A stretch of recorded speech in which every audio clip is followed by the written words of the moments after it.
Hello, everyone. Welcome to another episode of Living in Santa Barbara, where we shine the light on the remarkable people that bring vibrancy and meaning to our town. I'm Kathy Henry, your host, and today I'm excited to introduce Chris Goldblatt, the founder, CEO, and visionary behind the Fish Reef Project. Their noble mission is to help build a sustainable planet by revitalizing coastal ecosystems around the world.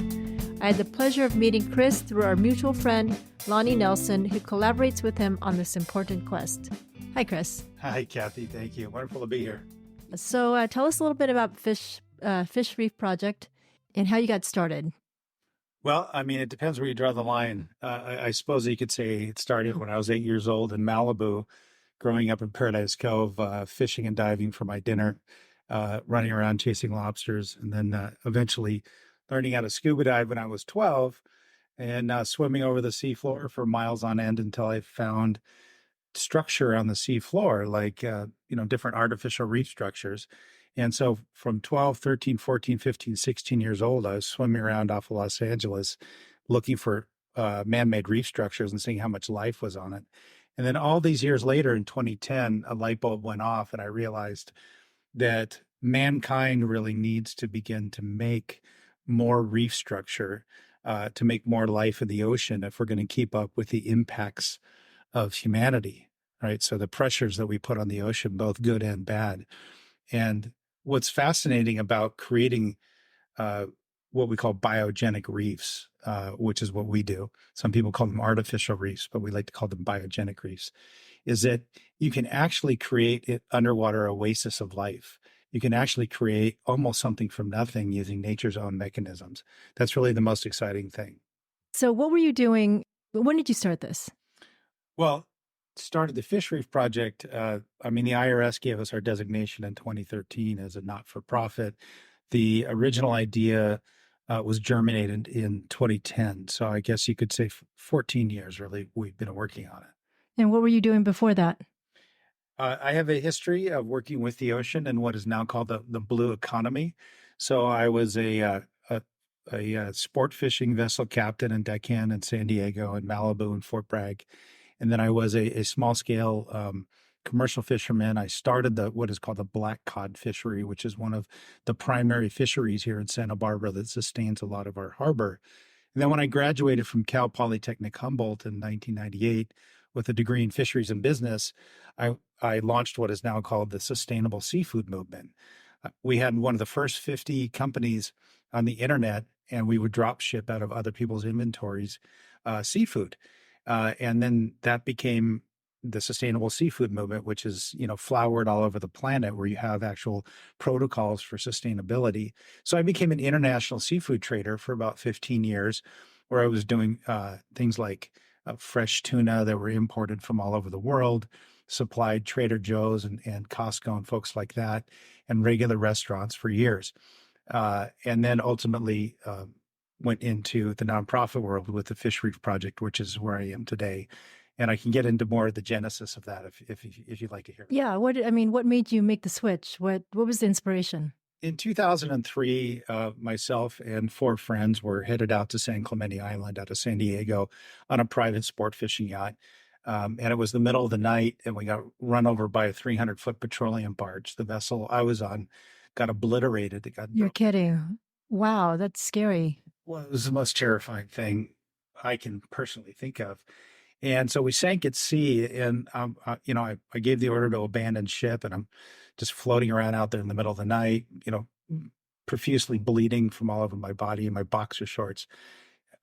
Couldn't see any of my fellow mariners. I thought they had perished, and couldn't see land, and the water was freezing, and I was just certain that I was going to die. And when you're in a situation like that, you tend to make a lot of bargains. I guess you could say there's no atheists in foxholes. So the deal I made was that if, I could sort of be delivered from that situation, that I would spend, the rest of my life trying to create more life in the ocean than mankind extracts from it. And that was the genesis of it. Did the barge stop? No, it kept on going, and it pulled into Long Beach the next day where the Coast Guard caught up with it, and there was giant scrapes all the way down the side, and they were oblivious to it. And you know, by some act of providence, the other people that were on the boat, one of them was a 15-year-old girl, went down with the boat and under the barge and out the other side. And by then I had deployed the life raft, and they actually survived. And that an episode like that will ring your bell pretty good. Yeah. It'll shake you up pretty good. So you really need something to carry you through. You need a project to focus on.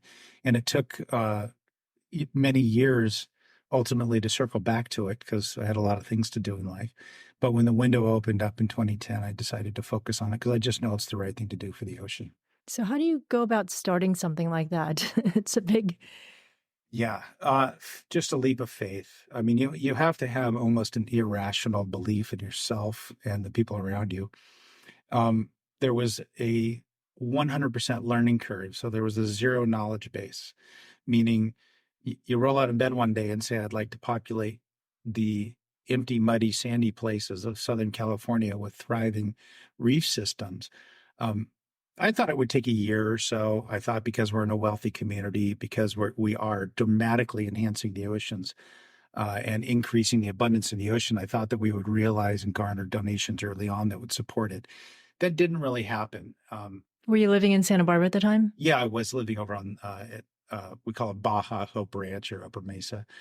And how long have you been here? I've been here since 2009. Okay. Yeah. So what is that? 15 years now. Mm-hmm. Yeah. And I grew up in Malibu, and Santa Barbara, of course, was always one of my favorite places. And I was living in Panama for 4 years. And then when I came back, I just really decided I want to live in Santa Barbara. So did you know it seems like you would have to have some knowledge of physics or science in order to start a project like that. So how did you start reaching out to UCSB, or how did that come about?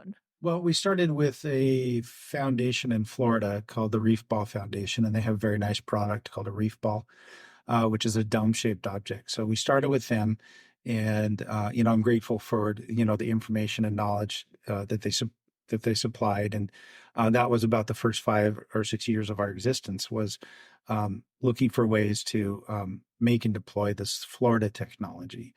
But we eventually came to understand that California was more nuanced as a marine ecosystem. It's not a tropical ecosystem. And the technology we started with was more apropos to a tropical ecosystem. So we needed something that really grew giant kelp, Macrocystis pyrophora. That's our giant kelp. And it's the fastest growing thing in the known universe. It grows 24 inches in a day in ideal conditions. It grows faster than bamboo. And that's the heart of our ecosystem. And most of our kelp has been obliterated since 1983, since that giant El Nino that came through here. And somebody needs to rebuild the kelp forest. And so we stepped in and said, we'll do it. So the storms impacted the kelp with the waves. How does the kelp get obliterated? That's an interesting question. There's a lot of misunderstanding about kelp. It's a 20-year cycle. It's probably a number of 20-year cycles within a 100-year cycle or more. So humans are very strange. We tend to look at things in the context of a human lifespan only, but kelp is millions and millions of years old as an ecosystem. El Ninos are natural. They come and go. The biggest one I know of in recorded history was the 1982-83 El Nino. I was 10 years old at the time, and I watched all the piers in Southern California get torn down. A lot of the sport fishing went away because of that. The kelp was ripped out, but the kelp will grow back when the water conditions normalize. But if it takes the small rocks that the kelp is living on and the giant swells scour the seabed, which it did off of Goleta and Hope Ranch in that area, and they push that structure out into deep water, then there's just simply nothing for the kelp to grow on, no matter how badly it wants to grow again.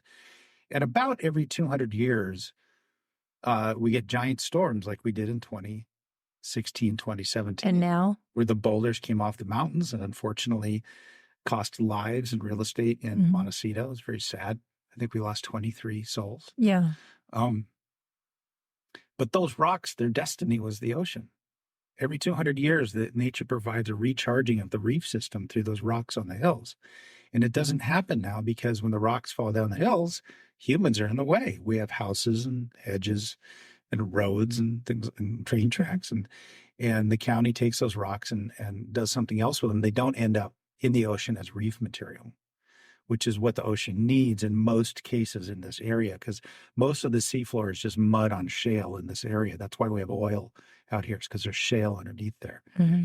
The exceptions are Henry's Beach and Isla Vista, where you have natural geographic ledges that stick 6 or 8 feet off the seafloor. And that's why there's almost always kelp in those areas. That's why we didn't lose kelp in those areas. It's because there's so much structure for the little kelp seeds to grab onto. But in the rest of the area, it requires intervention and a technology that we make called sea caves, which are now fully permitted by all 9 federal and state agencies. It's the only project ever in the history of California of its kind to be permitted. And it's going right here off of Goleta next week. We're deploying next week. How many are you going to deploy? Just 16 as a pilot project in a 16 by 60 foot swath of seabed right in the center of Goleta Bay in 40 feet of water, because that was where the heart of the missing kelp forest used to be. That's why we started there. And then that will expand to a phase 2 65-acre project that will fit thousands of sea caves. And that will be phase 2. And then we'll just keep going. Here in Goleta? In Goleta. And then we'll just keep going, repopulating the historic kelp forest that's missing, that used to be there, until we get our kelp forest back. Is that the first project in Santa Barbara County? It's the first project in California. Oh, okay. Of its kind, period, of this kind. Have you deployed these sea caves elsewhere? Our manufacturing facility is in Ensenada, Baja, Mexico, where we have a beautiful 55-acre lease near a pristine volcanic island called the Isla San Martin. It's about the size and shape of Anacapa Island. And the federal Mexican lease that we have is basically the entire lee or front side of that island.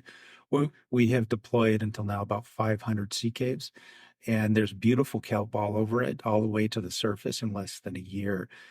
They've withstood class 4 hurricanes, direct hits. They've withstood 30-foot swells. They're very stable, and they don't sand in or disappear, sink into the sand. And there's fish and algae. It's just a beautiful, thriving ecosystem.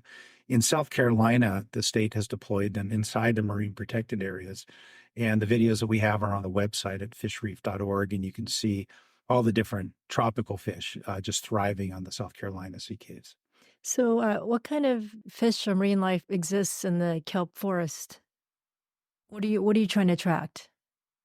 Well, you raise an interesting question with the word attract, right? So the larger that you make a biogenic reef, and let me define biogenic reef.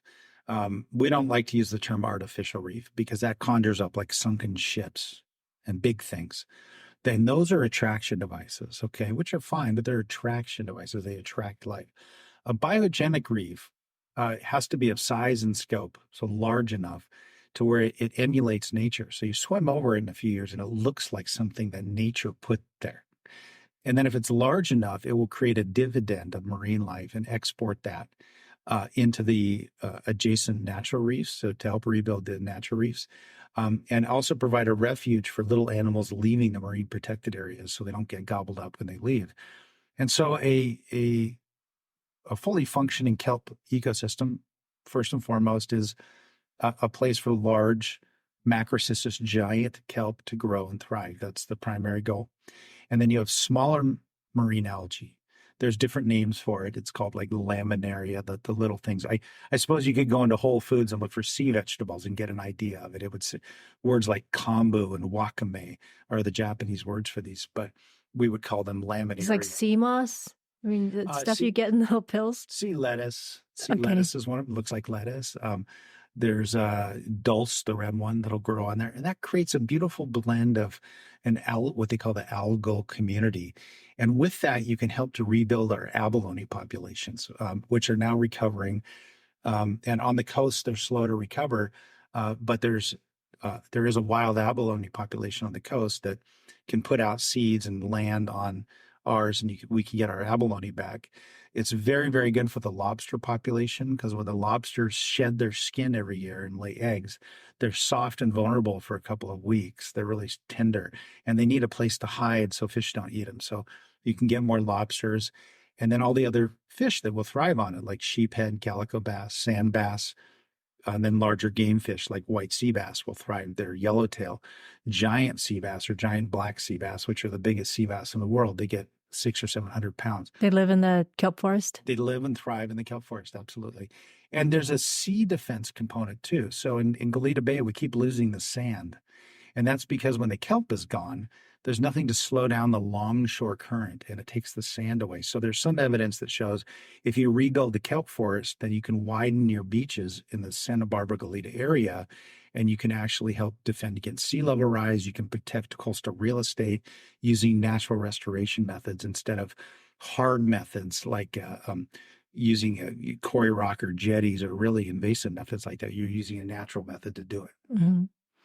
Does the kelp help with carbon? Does it absorb carbon? Great question. It does. Some folks say it sequesters is the right word, up to 60 times as much as, say, a pine tree, because 90% of the carbon dioxide that mankind has emitted in the last 150 years is stored in the ocean. So the battle for climate change is going to be won or lost in the ocean, not on land. It's going to be won or lost in the ocean because the carbon is a big belt out there in a couple thousand feet of water and it moves up and down based on the localized upwelling, right? Based on how the winds are moving. And the best science shows that on one sea cave, with the carbon, with the kelp and the other components going on there, about 4 tons of what you call blue carbon per year per sea cave can be removed directly from the water column. And what they call permanent blue carbon. Blue carbon is just carbon that has been removed from the ocean or an aquatic system. It's kind of a buzzword, but it's very hard to make and prove.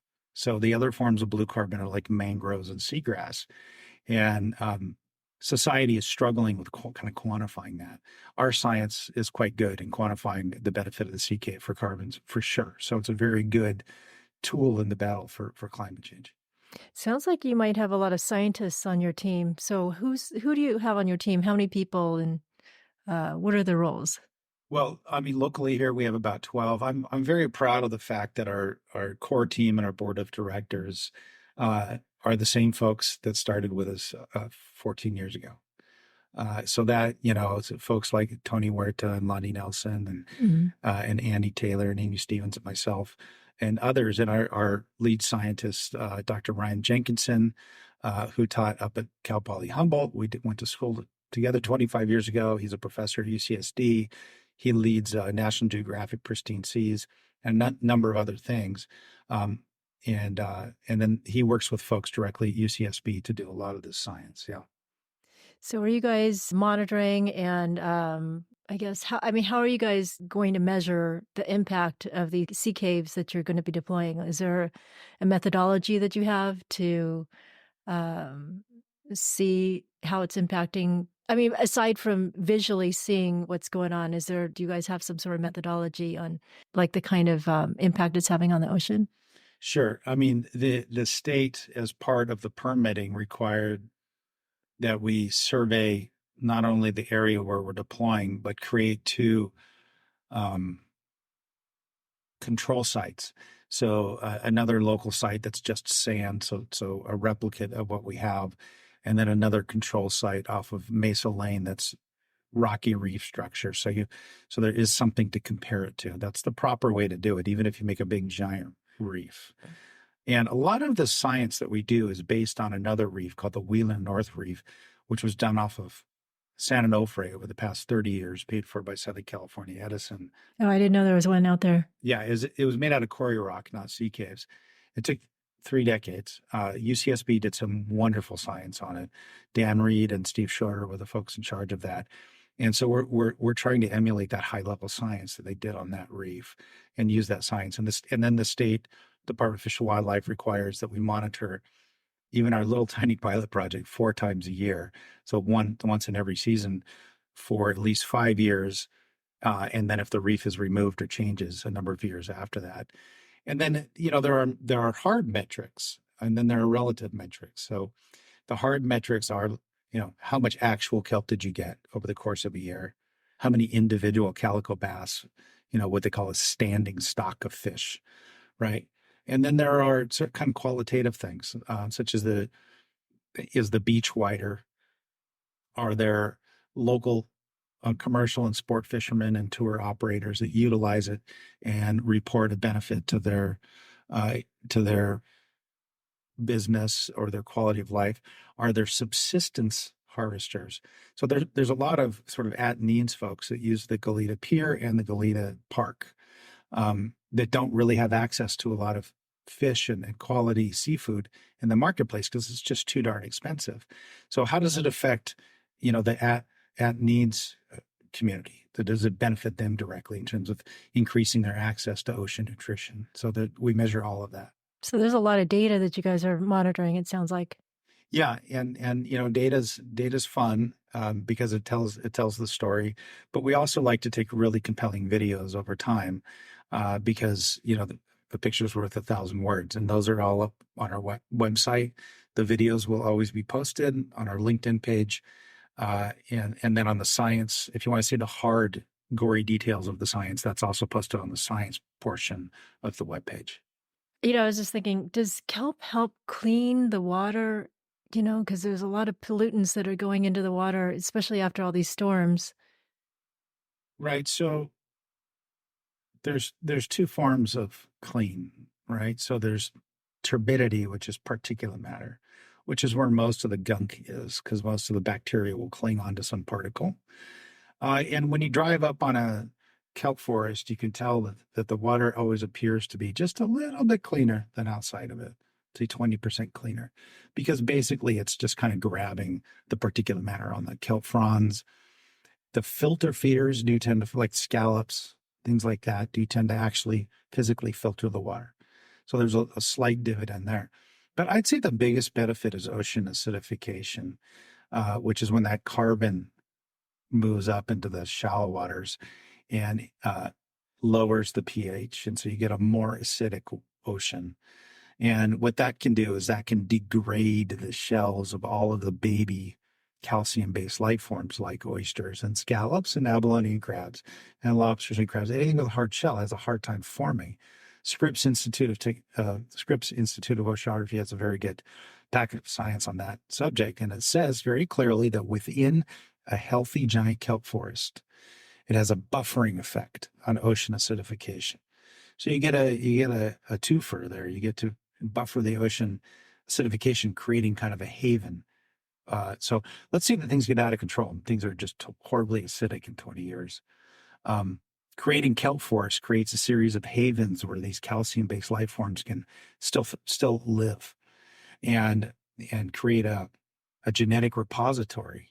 So there's enough of these animals. So if mankind ever gets its act together and then reduces the ocean acidification, there's a starting place where you have a lot of these small animals to repropagate the ocean. It seems like maybe you've learned a lot since you've started this project. So what are the biggest things that you've learned since you started this project? Don't quit. Mm-hmm. I think that's probably going to be the top. Have there been challenges? Has it been difficult at times? Deeply difficult. And in what sense? Well, financially, it's been difficult. I don't like to complain, though, because anything difficult is a gift. We've been very active at the United Nations, where we got voted in by all 170 countries at the UN as permanent observers to what's called the Seabed Authority that manages the international waters. And we've been active there for 10 years, working to pass code and regulation that requires extractive industries like mining to repair the ocean after the mining occurs. And that's a big boy game when you're playing on that level. And you had to take a lot of big shots in the beginning from other folks that wanted to control the narrative.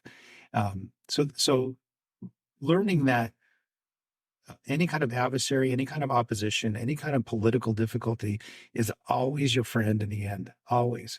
Because once those forces that act against you make you who you are. They make you relevant, right? They make you relevant, but you just have to have a strong ass backbone. Yeah, I guess if you weren't making a difference, they wouldn't be paying attention. That's right. You're getting close when they're shooting at you, right? Yeah. And right. So the more that you upset that apple cart, the more that you're doing something good and right and should continue.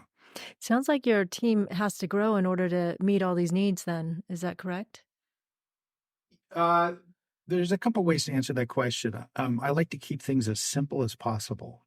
So grow in the sense that if we had the financial resources to pay our team to be full-time staffers, as opposed to volunteers like myself, then my current team could focus more of their time. And it would be a while until we needed a big giant group. Now we have volunteers that do small tasks on a regular basis. Our biggest growth is internationally. So we have projects that are coming off the ground in Senegal, a project that we call the Great African Food Reef, where we're going to make very large reefs for ocean health, but also as a primary mode to feed a lot of folks in Africa and create work. In Papua New Guinea, which is that island above Australia, we have made reefs there. Lonnie Nelson and myself went down there in 2016, 2017 and deployed a reef.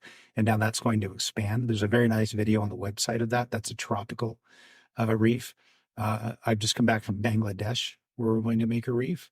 And then our primary project in Mexico and California, that's basically our reach. So if we have 12 core people in each one of those places, ultimately you end up with 50 or 60 folks directly. So you guys are all volunteers. Do you do this? You don't do this full time. You have another job? No, I do this full time. Oh, okay. And so I have the luxury of being able to focus on it. I personally have had to live a very scaled back lifestyle in order to have it happen. I have a series of books out, so I'm able to utilize some of the royalties to sustain my lifestyle and donate some of that money back to the project. The rest of our immediate group, they do have to have their day jobs, so I can't ask them to contribute more than a few hours a week. But myself, I put in about 50 hours a week on this, and I have for 14 years. Wow. So how does it get funded then? Currently it's just a mixture.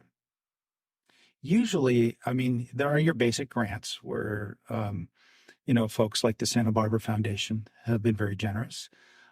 It does take a number of years of repeated efforts in order to get into that successful grant cycle, 5 or 6, 7 attempts. Mm-hmm. And most startup nonprofits just don't have that bandwidth to continue. The county has invested through the CMRF, which is the Oil Mitigation Funds. The County Board of Supervisors has approved that. The Santa Barbara County Fish and Wildlife has invested. So there has been governmental support. But most of the money comes from me just sitting down and talking with folks individually. And they usually make a small donation in the beginning, usually through one of their donor advised funds like Schwab or Chase or Fidelity, which we qualify for.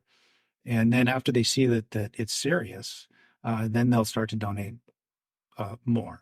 There has been 2 incidences of folks donating fairly large amounts of money. And we are able to theoretically provide a return on investment because we're able to package the blue carbon credits and sell them as offsets.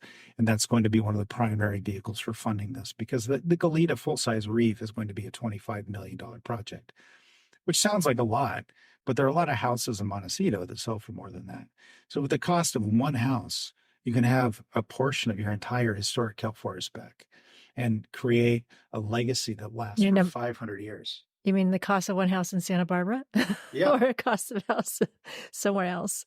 In Montecito on the Hill. Okay. Right. That's kind of a big number. Yeah. Well, yeah, but not really. Let me put it in perspective. Even the government itself has tried to permit these reefs in the past and not succeeded. They've actually succeeded in getting permits and deploying where even the backbone of the federal government wasn't successful, and millions of dollars were spent just in that process, in that futile process, Mm-hmm. right? So what is the inherent cost or value of a 65-acre fully functioning kelp forest? Over the duration, I would argue that value is in the billions.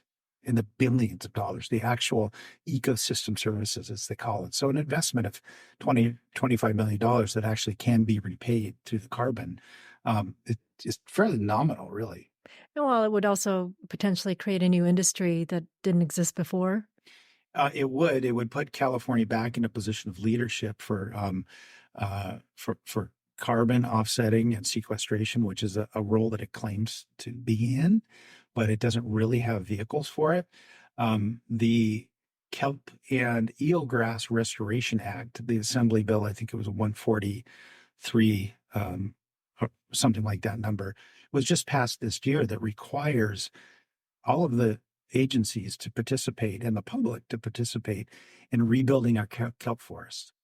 Now, one way to do that has been to close more areas to fishing, and theoretically, somehow folks claim that improves the kelp forest. I don't personally see that connection. Where telling a 10-year-old he can't catch a white sea bass for dinner magically makes more kelp. I don't see that connection. Well, I mean, what about the big commercial fishermen? They take in lots of fish. They might make an impact on that. It's highly regulated, and like say the trawling and the gill netting stays miles offshore. So that I was involved in that in 1992, and I admit it did hurt fishermen at the time, myself being one. So I had mixed feelings at the time. But pushing the nets out to a mile or 1 to 3 miles keeps them out of the kelp forest. So that's not really an exposure. I mean, the lobster trappers go in there in season, but that is a regulated fishery. So one possible alternative is to simply make more as opposed to closing off what is there. Because we already have very large marine protected areas. We don't really need any more. You have to think about creating access for young people to the ocean, because that's how you build love to protect the ocean, is initially through chasing fish around when you're a kid. Mm-hmm. And if you want to truncate that at a young age and just hand kids video game consoles and, whatever medication they take and smoke a dope, it's not a good outcome. You want to keep children in nature. And the way you do that is you provide access. Mm-hmm. Can we go back to, because you were talking about whatever they were deploying in the Florida coast and versus here, like what is the difference between the two designs of the technology? Well, there's a number of different designs that are used in the Gulf Coast, in Alabama and Florida and around the world. But I would say the primary difference is those are made for coral recruitment, which means you have a lot of little holes, okay, and little fish going in there. The sea cave is a nice rounded turtle shape, and the holdfast, or the kind of what some people call it the root base of the giant kelp plant. It's this big convoluted thing with all these. I think I've seen it when they wash up on the beach. Yeah, they look like big flat things. Yeah, they need to be able to spread out over a flat area, kind of like a palm tree. Well, the top of a palm tree.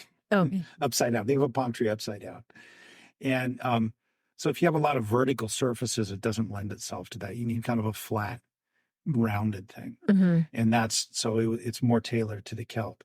That's the first thing. And things like abalone also like rounded shapes where they can go inside and hide and have shelter over the top of them. And the sea cave has shelter over the top of it. And it has a very large amount of what's called the interstitial area, which is cave area. Mm-hmm. So you'll get large fish, large breeding fish, and large lobster that will go inside there. Whereas a lot of the materials used in the tropical areas are not really designed for large animals. They're designed for small animals and coral. How big are one of these sea caves? They're 2,400 pounds. They're 6 feet long by 4 feet wide by 3 feet tall. Oh, okay. So how much would one of those cost if you were to?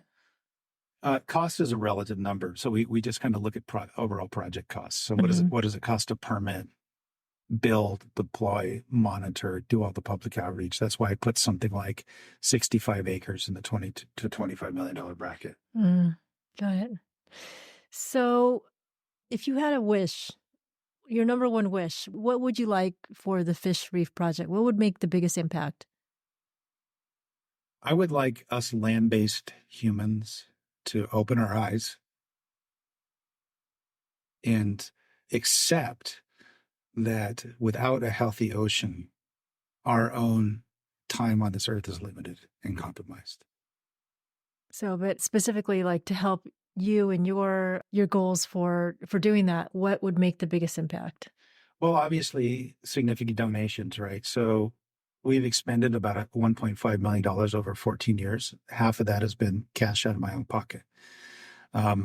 So if somebody would come in and provide the next tranche of $1 to $5 million so we can put our staff on salary and focus on permitting the next 65 acres and get that permitting process completed.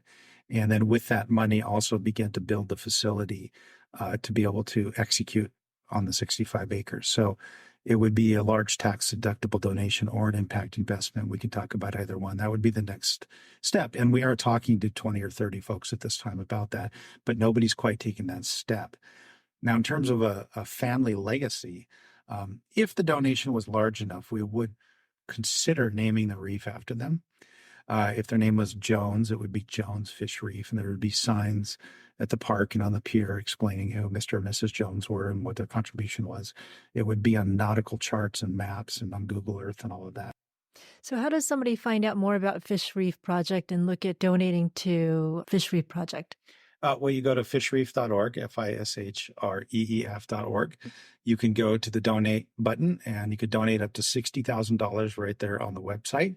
Or there's an address off of Meigs Road where they can mail in a check of any size, and it will be a state and federal deduction. If they have more questions, they can email a contact, and that email will come to me personally. And if they'd like to have lunch and discuss the options, I'd be happy to do that with them. Okay, great. Are you going to be giving any talks locally in the near future? We just gave two wonderful lectures, one at the Santa Barbara Maritime Museum. So I encourage people to watch that on the website.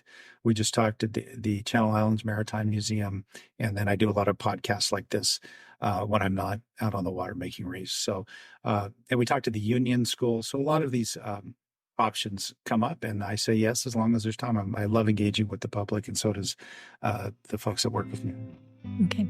Well, great. Thank you for coming. It was really very interesting, and I'm very proud of you for what you're doing and being what I call a social impact influencer. So thank you so much. Thank you, Kathy. It was an honor to be here.